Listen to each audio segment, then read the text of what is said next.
All right, I'm going to show you some of the basics of using kidblog.org to start blogging with your class.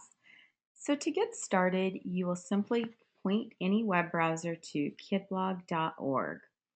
As the teacher, it's very simple to get started. You will click on Create a Class. Once you do so, oops, I think I'm already signed in. Let's see. Okay. Yes, I need to log out so I can show you what it would really look like. So you will simply click Create a Class, choose your display name. Usually you want to model good digital citizenship skills by not putting your full name because students should not put their full first and last names. First names only are usually best. And if you must, the first initial of the last name. You also want to make sure your students have signed the AUP and that they have parent permission. Okay, next I will choose my password and then I will put in my email. Type in your class name. And the nice thing is that you can create as many blogs as you want. So if you are a secondary teacher and you want to create one for each of your classes, you can do so. If you want to create one for your primary class and one for like a study club or an after school club, you can do so. You can create as many as you want. I click create, set up my class. And then it takes me to what I like to just call the dashboard, which is like a snapshot of activity that's been going on with your blog. So here you can see under blogging activity, I only have one post and one comment. I don't have very many new comments or recent comments. So this is just recent activity. The first thing that you're going to want to do when you set up your blog is go ahead and compose a new post. Your first post should kind of tell others about what your blog purpose is and how you expect them to interact with it. You might pose, a question or a challenge or a critical thinking prompt for your readers to respond to. You have a text box in the middle where you have the ability to upload and insert media if you would like. You can change the font sizes, the font type and color. You can put web links in there with the hyperlink, which is very easy to do. It's a basic text editor that you're pretty much familiar with if you use any kind of word processing. At the bottom, you can see that I have this to allow comments. So I can either save it as a draft, which means it is not live, or I can publish it, which means it immediately goes live. And there you can see your first post. All right, so I'm going to click back on the control panel and go back into the back end so we can explore some other features. Once you have your students join your blog and they are commenting, you'll want to use that review posts category. It's a huge time saver. It allows you to, in one screen, see all of the posts that have been posted by all of your students. And this is a huge time saver because you do not have to visit individual blogs if they have them set up, or scroll down to look at individual posts to see if you want to approve them. You can just read them all at once from this dashboard. You can click on that check mark and then say approve all and then apply, which makes it a huge time saver. As your students start to post again, you would really see, many more posts here. Comments, you can do the same thing. I'm going to go back to review posts very quickly and point out that you can also add categories. So if you wanted to create categories for math or English or certain units that you're studying, you can do so. Then you can associate your posts with categories and tags, and that makes them easier to find in the future. As your blog grows and you want to be able to search and navigate through it, makes it very helpful to have the posts categorized and tagged. These are really just like subject areas is what the categories would be like, and tags would be like keywords. So there you can see your comments. I can see my posts very easily. If I want to just edit one particular post, I can do that at any time. I click on it and I can click edit. I can add my tags if I want. So this is if I wanted to tag it under English, I could. Makes it very easy to do so. I can also click on that category. So you can see under category, as you create more, you can also quickly add them there as well. Okay, so now that I've added a tag, and if you did add a category, you could update that. Under the users, this is really nice. It allows you to see all of your users, and you can look at them, change their roles. You can see how many posts they've made, how many comments, and when their last login is. You also have bulk actions. This is where you could remove users if you wanted. You can add new users one at a time. Let's say your administrator wanted to join your blog. You could simply, type them a display name, a password, and then give them the roles that you want them to have. Keep your students as students so that they only have student privileges, though. Adding existing users is nice if you administer a KidBlog class and you want them to be added from an existing KidBlog class. Bulk create users is nice because if you have multiple students, you can see that this one allows up to 200 accounts to be created in one batch. So I could simply click open up Excel, import or copy all my names, and as long as it matches the format that they have described here and you save that Excel file as a .csv, you can click down there and it will actually give you a sample of what that looks like, of how it needs to be arranged in the CSV. You can see right there. You attach that and it will create 200 users at once. The settings option is nice. This is where it gives you your title if you ever wanted to change it. Your class URL, this is the title that I would give my students to visit. I guess there's already ones we're gonna have to keep it like that.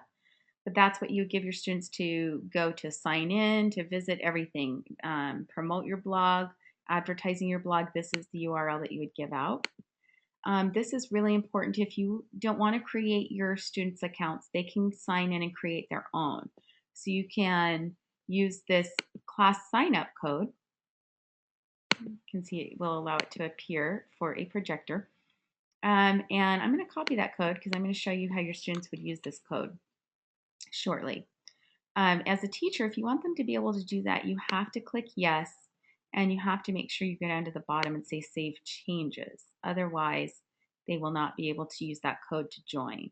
Now, for safety reasons, after all of your kids have joined using that code, I would come back to the settings and click no, just to lock it off so that nobody accidentally gets a hold of it and can join. So now you can see that you've got lots of different themes that you can use. So let's say I wanted to kind of see what it looked like. I could click on one, and if I was happy with how that looked, I could say save and activate. So now my theme has changed. You can enable or disable mobile publishing. I would definitely say enable it if your kids have access to phones or mobile devices. This gives them the opportunity to really share their learning experience and post things that they're learning 24/7. Okay.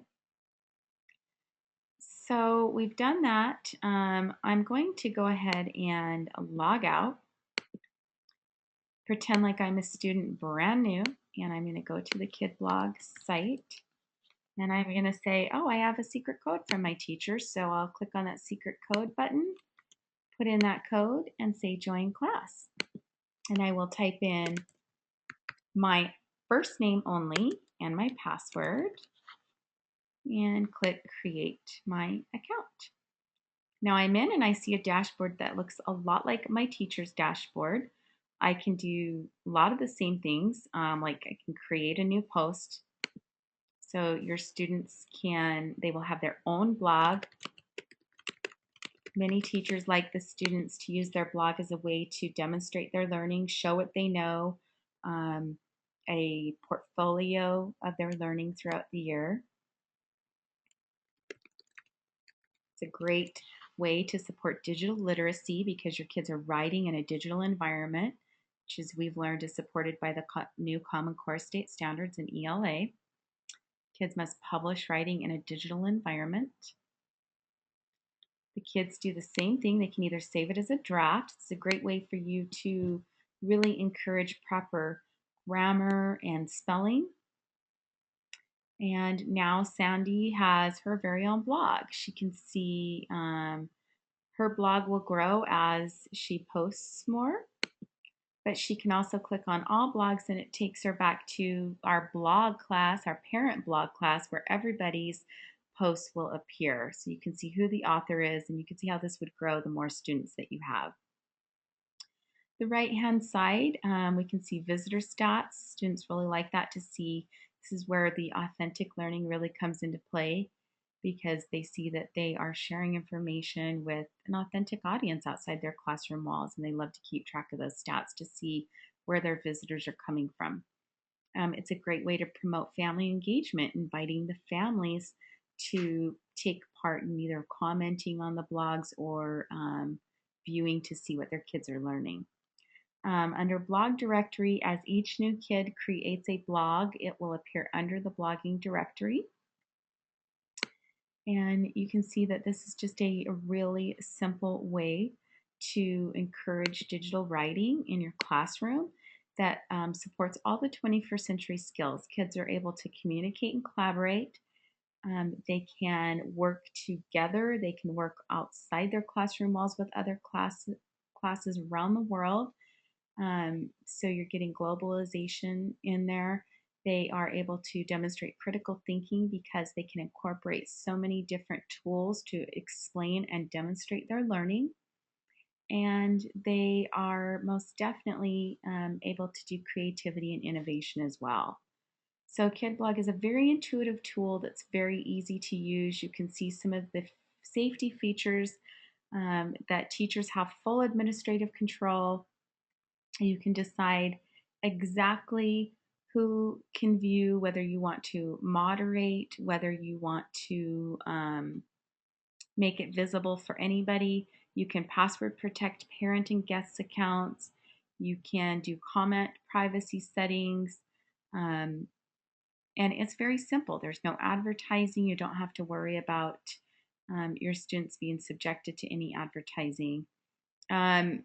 I would highly suggest that you check it out. It's very easy to get going.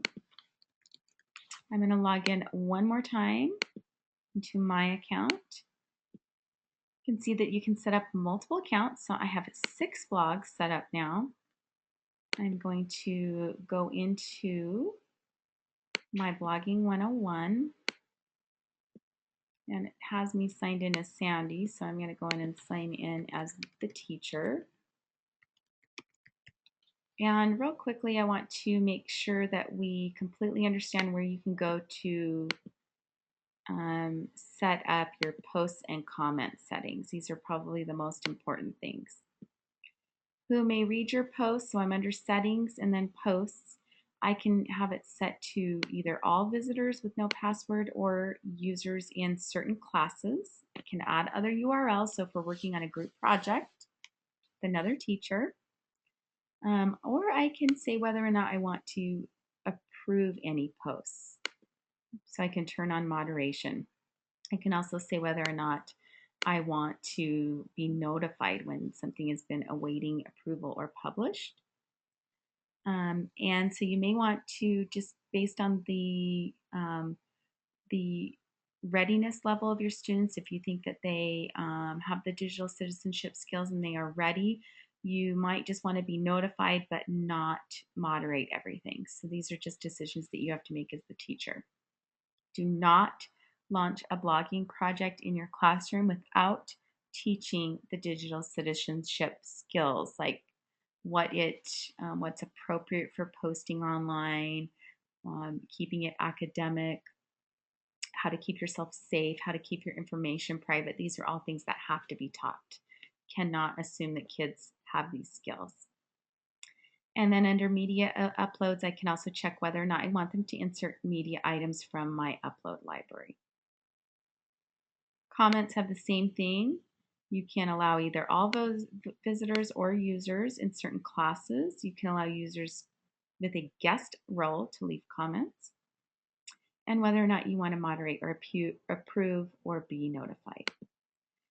So we can see that it's very simple to use, and your kids are absolutely going to love being able to write in a digital environment and publish and share their learning in this environment with an authentic audience.